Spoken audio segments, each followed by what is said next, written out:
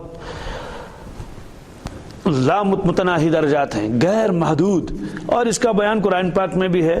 اس آیت کی طرف میں اشارہ کرتا ہوں، تفصیل نہیں۔ وہ آیت کہاں ہے؟ وہ آیت ہے سورہ مائدہ میں۔ کس میں؟ سورہ مائدہ میں۔ وہ آیت یہ ہے کہ شراب تو پہلے حرام نہیں تھی، اس کا مطلب حلال بھی نہیں تھی، لیکن ابھی ممانعت نہیں تھی، اس لیے کہ اہل عرب کی عادت تھی، جیسے ہم لوگ چائے پیتے ہیں ویسے وہ لوگ شراب پیتے ہیں، کوئی عیب بھی تصور نہیں کیا جاتا تھا۔ بلکہ آپ کو تعجب ہو جائے گا، ابھی رمضان کے بعد، مجھے تو پہلے ذہن میں تھا رمضان سے پہلے، لیکن میں نے جب دیکھا تو رمضان کے بعد، ایک علماء کا وفد گیا تھا وہاں بخارا، سمرقند وغیرہ، وہاں سے آنے کے بعد جو انہیں حالات سنائے کہ وہاں مہمان جب آتا ہے، مسلمان کی حالت، غیر مسلم کی نہیں، تو دسترخوان پر جیسے پانی لایا جاتا ہے، دوسری روٹی وغیرہ، تو شراب کی بوتل بھی لائی جاتی ہے، یعنی کوئی چھپ چھپ کے نہیں پیتا ہے۔ یہ توج بڑا کھٹتی چون پچ لان تان تلک کرن، نہیں، مہمان آ تو برونٹ کہیں، کیوں؟ ان کے تصور میں بھی نہیں ہے کہ یہ کوئی حرام چیز ہے، اس سے کوئی بتانے والا نہیں، پڑھا نہیں، معلوم ہی نہیں، مسلمان تو ہے لیکن علم دین نہیں ہے۔ تو یہ تو مسلمانوں کا حال ہے، تو جو کافر ہوں گے تو ان کا کیا حال ہوگا؟ تو اہل عرب کے یہاں تو جیسے پانی پیا جاتا ہے ایسے شراب پی جاتی تھی، مٹکوں کے مٹکے ہوتے تھے، اپنے گھروں میں بنائی جاتی تھی، باقاعدہ شراب خرید فروخت ہوتی تھی۔ تو اس کے بعد شراب حرام ہو گئی، چلو حرام ہو گئی۔ اب صحابہ کرام کو اشکال ہو گیا کہ یا اللہ، جو لوگ اس سے پہلے دنیا سے چلے گئے صحابہ کرام، شراب حرام نہیں تھی، اور شراب جو حرام ہوئی یہ تو ایک وقت حرام نہیں ہوئی، درجات مذکر حرام، اس کی تفصیل بھی مجھے بتانی نہیں ہے، وہ آگے خود آئے گی، کس کس سن میں یہ کس طرح سے شراب کو حرام کرا دیا گیا۔ آخری جو آیت نازل ہوئی وہ آیت نازل ہوئی یا ایھا الذین آمنوا انما الخمر والمیسر والانصاب والازلام رجس من عمل الشیطان فاجتنبوہ لعلکم تفلحون، اے ایمان والو، شراب اور جوا اور بت اور یہ لاٹری وغیرہ جو تم کھیلتے ہو، اس کی ایک خاص شکل تھی وہاں، یہ سارے گندے کام ہیں، یہ شیطان کے کام ہیں۔ کس کے؟ گندی چیزیں شیطان کے کام ہیں، اس سے بچو تاکہ تم نجات پاؤ گے۔ اس میں آئے گی تفصیل انشاءاللہ کہ شراب کو بت کے ساتھ جوڑ دیا، اس لیے حدیث پاک میں ہے کہ شارب الخمر کا عابد الوثن، شراب پینے والا ایسا جیسا بت پرست، جیسا، کیونکہ ایک ہی آیت میں شراب کا بھی تذکرہ ہے، جوے کا بھی تذکرہ ہے اور بت کا بھی تذکرہ ہے۔ بہرحال ایک ہی مرتبہ شراب حرام نہیں ہوئی۔ اس کے بعد صحابہ کرام کے دل میں یہ اشکال آ گیا کہ ان لوگوں کا کیا ہوا جو پہلے پیتے تھے اور ان میں سے بہت سے چلے گئے دنیا سے، تو اس پر آیت نازل ہوئی لیس علی الذین آمنوا وعملوا الصالحات جناح فیما طعموا، کہ ان لوگوں پر کوئی گناہ نہیں ہے جنہوں نے شراب پی تھی جب حرام نہیں تھی، اور وہ ایمان والے بھی تھے، ایمان انہیں لایا اور اعمال صالحہ کیے، اذا متقوا، جب اس کے بعد وہ متقی ہو گئے، اس کے بعد وہ متقی بن گئے، شراب حرام ہو گئی چھوڑ دی، وآمنوا، پھر ایمان لائے، وعملوا الصالحات، پھر اعمال صالح کی، ثم اتقوا، پھر اور اللہ سے ڈرتے رہے اور متقی بن گئے، ثم وآمنوا، پھر ایمان لائے، ثم اتقوا، پھر متقی بن گئے۔ یہ جو بہت مرتبہ یہاں آیا ہے اذا متقوا وآمنوا وعملوا الصالحات ثم اتقوا وآمنوا ثم اتقوا واحسنوا، ایک ہی آیت میں تقوی کے اوپر پھر تقوی، تقوی کے اوپر پھر تقوی، پھر تقوی، پھر ایمان، ایمان کے اوپر پھر ایمان۔ سوال ہے کہ ایمان تو ایک ہی مرتبہ لایا جاتا ہے، یہاں پھر کیسے فرماتے ہیں اللہ تعالیٰ ثم اتقوا واحسنوا ثم اتقوا وآمنوا، پھر انہوں نے ایمان لایا۔ مراد یہ کہ ایمان کے ایسے درجات انہوں نے حاصل کر لیے کہ ہمارے لیے تو اس کا تصور بھی کیا ہے، ناممکن ہے۔ ایسے ایمان کی کیفیت اللہ تعالیٰ نے صحابہ کرام کو عطا فرمائی تھی۔ وَأَحْسَنُوا، آخر میں فرمایا وَأَحْسَنُوا، اور ان کو صفت احسان نصیب ہو گئی۔ صفت احسان فرمایا انہیں تو کچھ بھی غم نہیں، واللہ یحب المحسنین، اللہ تعالیٰ تو ایسے نیکوکاروں کو تو پسند کرتا ہے، وہ تو ان کے محبوب ہیں، ناراض ہونے کا تو سوال ہی نہیں۔ اس آیت کی تشریح جب آئے گی انشاءاللہ وہاں واضح ہو جائے گا اس میں احسان کے درجات کا تذکرہ ہے، صفت احسان، کیونکہ اس میں فرمایا کہ پہلے ایمان لائے، پھر تقوی، پھر اعمال صالحہ، پھر ایمان، پھر تقوی۔ معلوم ہے کہ صفت احسان کا جو درجہ ہے یہ بہت آگے جا کر حاصل ہو جاتا ہے۔ اس طرح سے ہدایت کے بھی بہت سارے درجات ہیں۔ تو اہدنا الصراط المستقیم، اب وہ مانگتا ہے صراط المستقیم، کیا مانگتا ہے؟ صراط مستقیم۔ اب سوال صراط کہتے کس کو ہیں، یہ اصل مسئلہ ہے۔ صراط کا ترجمہ تو اردو میں کرتے ہیں راستہ، کیا؟ میں نے پہلے بھی بتایا قرآن پاک کے کسی لفظ کا ترجمہ دنیا کی کوئی زبان کر نہیں سکتی، ہو ہی نہیں سکتا۔ اللہ کا کلام، اللہ اکبر، ایسی وسعت ایک ایک لفظ میں ہوتی ہے، عقل حیران ہو جاتی ہے۔ اردو میں راستہ، اور کیا کریں گے؟ راہ فارسی میں کاشر پٹ کو سوات دویم ترجمہ اس نے کی، بہت زور لگا کے آج سڑک۔ دیکھیں صراط کسے کہتے ہیں؟ صراط کے اندر اتنا وسیع مفہوم ہے، 5 صفتیں اس میں ہونی چاہیے۔ کتنی؟ سب سے پہلی صفت صراط اس کو کہتے ہیں جو سیدھا ہو، کیا ہو؟ بالکل سیدھا، جس میں ایک موڑ بھی نہ ہو۔ موڑ کیسے تعصن نہیں، جیسے بالکل ہوائی جہاز اوپر سے چلے اس کو گھومنا، حالانکہ ہوائی جہاز کو بھی مڑنا پڑتا ہے بہت جگہ۔ یہ ہے پہلی شرط ہے، صراط اس کو کہتے ہیں جو کیا ہو؟ سیدھا۔ دوسری شرط اس کے لیے کہ جہاں آدمی کو جانا ہو وہاں وہ پہنچانے والی ہو۔ بچاس نے کدلئی سکوت گش بچاس بس اوتان تھی بات بتنا سے یہ گھس نہیں بات یاد سے یوتان تھی، ایسا نہ ہو۔ جہاں اس کو جانا ہے وہاں تک وہ جاتی ہے، اس کو کہتے ہیں ایصال الی المطلوب ہو۔ ایصال الی المطلوب جو اس کا مقصود ہے وہاں تک وہ راستہ جا رہا ہو برابر۔ کتنی شرطیں ہوگی؟ تیسری شرط وہ بہت نزدیک ہو، کیا ہو؟ شارٹ کٹ ہو، اقرب ہو، کیا ہو؟ اقرب بھی ہونی چاہیے۔ کتنی شرطیں ہوگی؟ 3۔ چوتھی شرط وہ وسیع اور کشادہ ہو، کیا ہو؟ 5ویں شرط اس کے سوا اور کوئی راستہ نہ ہو وہاں جانے کا، اس کے سوا اور کوئی راستہ وہاں جانے کے لیے، یہ صراط اس کو کہتے ہیں۔ ورنہ طریق کے معنی بھی راستے عربی میں ہے جی، طریق میں نے قرآن پاک میں بھی آئے طریق المستقیمہ، اور اہل عرب تو طریق بھی کہتے ہیں۔ یہ تو زیادہ حاجیوں سے پوچھ لو، اس لیے کہ جب حاجی لوگ ہوتے ہیں بھیڑ بھاڑ ہوتی تو ایمبولینس آتی ہے اور اس میں ایک مائک لگی رہتی ہے، طریق یا حاج، طریق یا حاج، طریق یا حاج، ایسی پیاری آواز نکالتے ہیں، وہ بہت اچھا لگتا ہے۔ طریق یا حاج کے معنی آتے ہیں حاجی راستہ چھوڑو، حاجی راستہ چھوڑو۔ ویسے بھی کوئی اسکوٹر والا ہوگا یا کوئی ویسے ویل چیئر والا ہوگا وہ بھی آواز لگائے گا، چاہے اس کو سمجھ میں آیا نہ آئے۔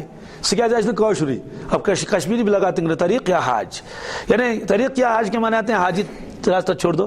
یہ طریق جو ہے نا اس میں اس سے پہلے ایک فعل محذوف ہے تو وہ فعل حذف بھی ہو جاتا ہے، وہ طریق حاج۔ اسی طرح سے شارع بھی کہتے ہیں، کیا جی؟ شارع ام القریٰ، شارع ابراہیم خلیل، شارع جیسے لکھا ہوتا اردو میں، یہ شارع عام نہیں، یہ شارع۔ تو شارع کے معنی بھی راستہ آتے ہیں، اور طریق کے معنی بھی کیا آتے ہیں؟ راستہ آتے ہیں۔ اور ایسے لقم کے معنی بھی راستہ، کیا؟ لقم ابھی آئے گا انشاءاللہ۔ لیکن صراط تو صراط ہے، یہاں اہدنا الطریق المستقیم اللہ نے نہیں فرمایا، اہدنا الصراط المستقیم۔ تو یہ 5 شرطیں ہیں۔ کتنی شرطیں ہیں؟ 5۔ سب سے پہلی شرط یہ ہے کہ وہ سیدھی ہو۔ ظاہر سی بات ہے، اس لیے ایک اصول ہے، یہاں ایک نقطہ ہے، یہاں دوسرا نقطہ ہے، سمجھا گیا نا؟ اگر آپ زگ زیگ ایک راستہ بنائیں گے وہاں تک تو وہ تو بہت ہی لمبا ہوگا، لیکن اگر آپ اسٹریٹ لے لیں گے، اسٹریٹ جہاں بھی خط ہوگا وہ اقرب ہوتا ہے۔ تو اس لیے مانگتا ہے کہ مجھے اے اللہ ایسا راستہ دے دیجئے جو سیدھا بھی ہو، مجھے موڑ وغیرہ کرنے کی ضرورت پیش نہ آئے، کسی مشین موڑ ووڑ تھگن کرن کی۔ دوسرا یہ ہے کہ وہ نزدیک بھی ہونا چاہیے کہ میں جلدی پہنچنا چاہتا ہوں، میں جلدی۔ بتائیے کیا آدمی ایسا نہیں چاہتا ہے جہاں اس کو جانا ہو کہ میں جلدی پہنچنا چاہتا ہوں، راستے میں رکاوٹ بھی نہ ہو اور جام بھی نہ ہو، دوسری بات راستہ بھی بہت کیا ہو؟ بہترین ہو اور کشادہ ہو، کیا ہو؟ یعنی میگاس نے سائڈ دیپن کنجائی ہون، وہ اپنا چلتے ہیں، اپنا چلتے ہیں۔ تو یہ لگا دیا صراط کے لیے۔ تو صراط کو لقم بھی کہتے ہیں، میں نے یہ بھی بتایا تھا آپ کو۔ صراط کو صراط کیوں کہتے ہیں؟ اہل عرب تو عجیب ہیں۔ صراط کو صراط اس لیے بھی کہتے ہیں کہ یہ اصل میں اس کو لقم بھی کہتے ہیں۔ لقم کے معنی آتے ہیں لقمہ بنانا، کیا؟ لقمہ بناتے ہیں نا، لقمے کو لقمہ اس لیے کہتے ہیں کہ آدمی لقمہ اٹھا لیتا ہے اور نگل لیا، اب لقمہ کا کہیں نظر نہیں آیا، اٹھاتے اٹھاتے تو نظر آیا، منہ میں ڈالا چلا گیا، اب غائب ہو گیا۔ تو صراط کو صراط اس لیے بھی کہتے تھے، اہل عرب کہتے تھے کہ راستہ یا تو چلنے والے کو نگل لیتا ہے، یا تو چلنے والا راستے کو ختم کر کے اپنی منزل پر پہنچ جاتا ہے۔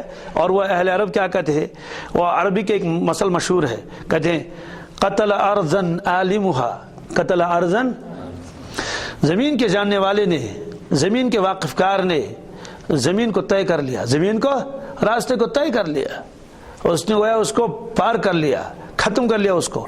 وہ قتلت ارض جاہلها، اور ناواقف شخص کو زمین نے ہی ختم کیا، زمین نے ہی، ناواقف ہے، چل رہا ہے، پہنچ نہیں پاتا ہے کہیں، یعنی گائیڈو رستو پاکن وستو تو کہیں پہنچ گیا۔ مصر کے ایک عالم نے ایک کتاب لکھی ہے، اپنے مضمون لکھا ہے حج کا، کئی سال پہلے کی بات ہے، تو وہ مضمون اس میں بھی لکھا ہے، اس کا ایک حصہ، آپ حج کیسے کریں۔ مولانا نعمانی صاحب نے جو کتاب لکھی ہے اس میں بہت عجیب مضمون ہے، مولانا ابوالحسن ندوی کا، بہت عجیب و غریب مضمون ہے حج کے اوپر۔ تو بہرحال اس میں لکھا ہے کہ ہم مصر سے نکلے، آنا تھا مدینہ طیبہ، تو لیکن جو ہمارا وہ تھا رہبر، گائیڈ، وہ راستہ خود بھی زیادہ نہیں جانتا تھا، اور ریگستان ہے۔ ایسا ہوا کہ یہاں تک کہ ہم چلتے چلتے، شاید انہوں نے لکھا ہے، مجھے پوری تعداد تو یاد نہیں، 40 دن یا کتنے دن لکھے ہیں، زیادہ رات جو ہمارے پاس ہے سب ختم ہو گیا، بھوکے پیاسے کسی طرح سے مدینہ طیبہ پہنچے، بڑی تمنا تھی۔ ہم اس سے کہتے تھے کہ شیخ کب پہنچیں گے، وہ ادھر سے غصہ کرتا تھا، صرف کہتا تھا چلو چلتے رہو روح، کہ بہت تھکے ماندے، نا امید ہو گیا اب تو مریں گے اسی ریگستان میں۔ کہ اس کے بعد ایک دن ہم چل رہے تھے تو اچانک وہ پکارنے لگا، چیخنے لگا، کہتے ہاذا جبل الاحد، ہاذا جبل الاحد، ہم تو احد پر پہنچ گئے، اب تو احد پہاڑ پر۔ تو یہ ہے، تو راستہ اگر آدمی جانتا نہیں ہے تو وہ راستہ اس کو لقمہ بنا لے گا، ختم کر لے گا، اور اگر راستے کا جاننے والا ہے تو چلتا رہے گا، راستے کو قطع کرے گا۔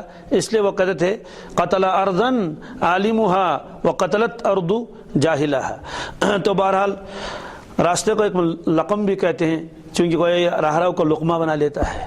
کتنے لوگ صحرا میں ختم ہو گئے۔ آج کا مسئلہ نہیں ہے کہ آپ گاڑی میں بیٹھے اور کہ ویسے بھی یہ راستے کتنے لوگوں کو مار ڈالتے ہیں، کہیں ادھر ذرا سا یوں ہو گیا تو اور چلے گئے۔ اس لیے فرمایا اہدنا الصراط، یا اللہ ہم کو صراط دکھا دیجئے۔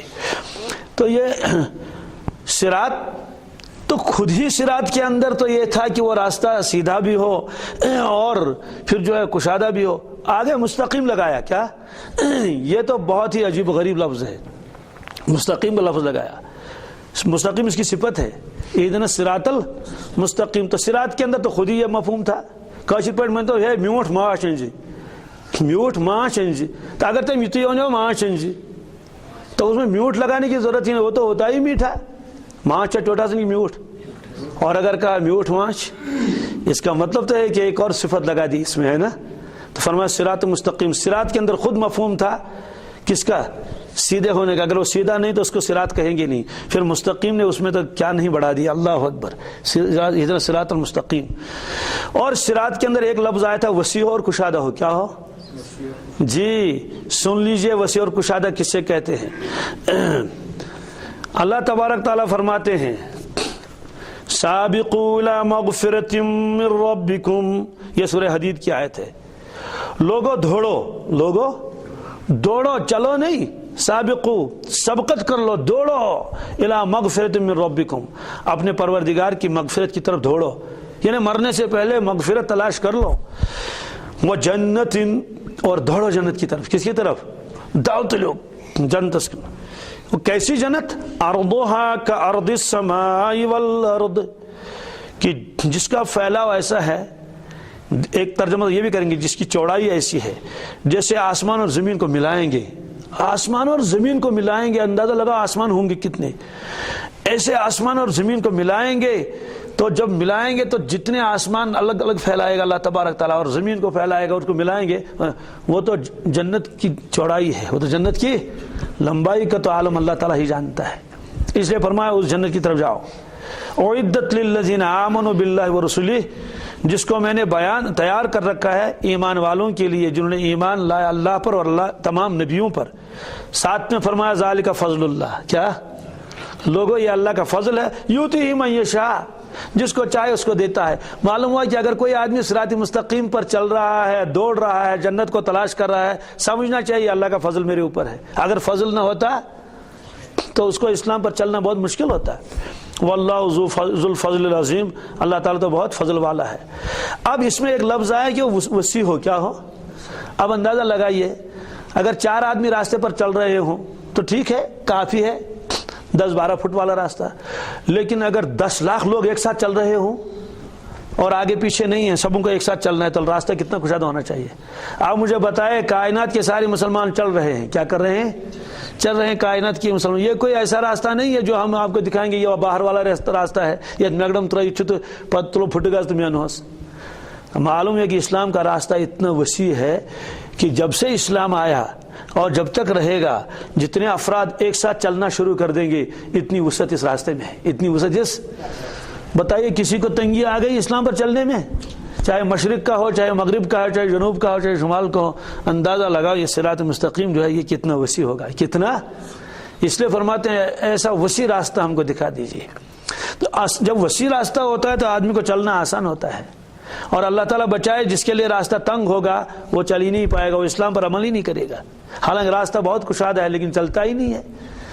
یہ ہے اندازہ لگائے صراط مستقیم کی وسعت کتنی ہوگی۔ صراط مستقیم کی اتنی وسعت، اتنے لوگ چلیں گے۔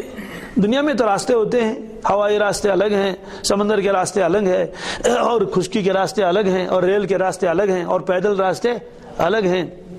دنیا کے راستے الگ الگ ہوتے ہیں، بعض تو خاص لوگوں کے راستے الگ ہوتے ہیں، لیکن صراط مستقیم اللہ نے ایک ایسا بنا دیا، لیکن اتنا وسیع اور کشادہ کہ سارے لوگ ایک ساتھ چلنا شروع کر دیں، سارے لوگ، تب بھی اس کی وسعت میں کوئی کمی نہیں ہوگی، کسی کو تنگی نہیں ہے۔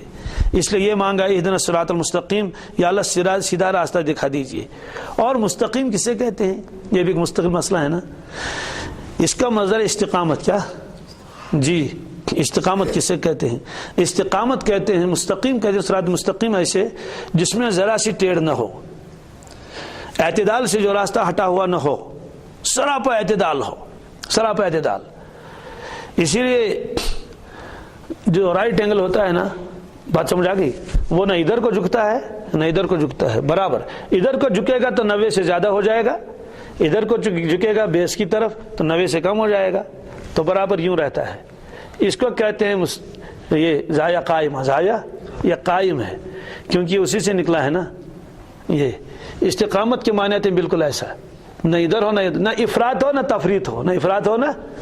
افراط کے معنی آتے ہیں کسی چیز میں اس کے اندر جو اس کے حدود ہیں اس حدود سے آگے بڑھنا، یہ افراط ہے۔ تفریط کے معنی آتے ہیں کسی میں کوتاہی کرنا، کسی میں، یہ عقیدے میں بھی ہوتا ہے، یہ اعمال میں بھی ہوتا ہے، یہ ہر چیز میں ہوتا ہے افراط و تفریط۔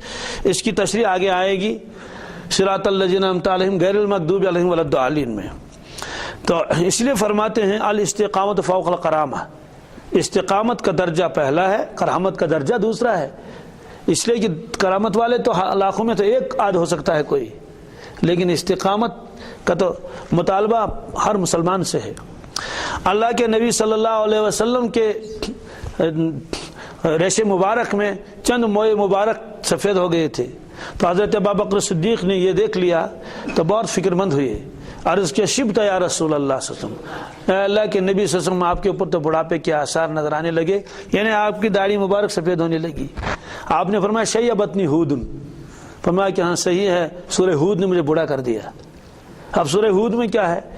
ایک تو امتوں کے حالات ہے کہ یہ ہوا اور وہ ہوا اور یہ ہوا، قوم نوح کے ساتھ، قوم عاد کے ساتھ، قوم لوط کے ساتھ، سمود کے ساتھ، ان کے ساتھ یہ ہوا، تو ہر وقت فکر رہتی تھی میری امت کا کیا ہوگا، اس لیے غم سوار تھا۔ اگر کسی کے 10-12 بچے ہوں، اہل و عیال 10-15 کی ذمہ داری اس کے اوپر ہو تو کتنا غم ہوگا، اور جس کی اتنی امت ہو اس کو غم نہیں ہوگا کیا ہے؟ ہر وقت امت کا فکر رہتا تھا کہ میری امت کا کیا ہوگا، یہ رہیں گے اسلام پر رہیں گے یا کم رہیں گے، کس طرح رہیں گے۔ اس لیے تو بعض حضرات نے یہ بھی لکھا ہے کہ اصل میں اس میں ایک آیت ہے، اس کی طرف اشارہ کیا اللہ کے نبی صلی اللہ علیہ وسلم نے، اس کا غم ہے مجھے۔ وہ آیت کیا ہے؟ فَاسْتَقِمْ كَمَا أُمِرْتَ وَمَنْ تَابَ مَعَكَ وَلَا تَطْغَوْا إِنَّهُ بِمَا تَعْمَلُونَ بَصِيرٌ۔ فاستقم کما امرت، یا رسول اللہ صلی اللہ علیہ وسلم فاستقم کما امرت، جیسے آپ کو حکم دیا گیا اللہ تعالیٰ کی جانب سے ایسے آپ ثابت قدم رہیے۔ حضرت تو ثابت قدم تھے ہی، ان کے ثابت قدمی میں تو کیا شک ہو سکتا ہے، مگر چونکہ احکامات سے متوجہ امت اسکن تھی، اس لیے فرمایا فاستقم کما امرت ومن تاب معک۔ یہ جو لوگ آپ کے ساتھ ہیں، صحابہ کرام ہیں، اور پھر ساری امت اللہ کے نبی صلی اللہ علیہ وسلم کے ساتھ تو ہے ہی، انہیں کے نقش قدم پر چلنے والی ہے۔ فرمایا ومن تاب معک، ان کو بھی حکم ہے کہ وہ بھی کس پر رہے، ثابت قدم رہے۔ آپ نے فرمایا کہ بس یہی ڈر ہے مجھے، یہی فکر ہے مجھے کہ میری امت ثابت قدم رہے گی یا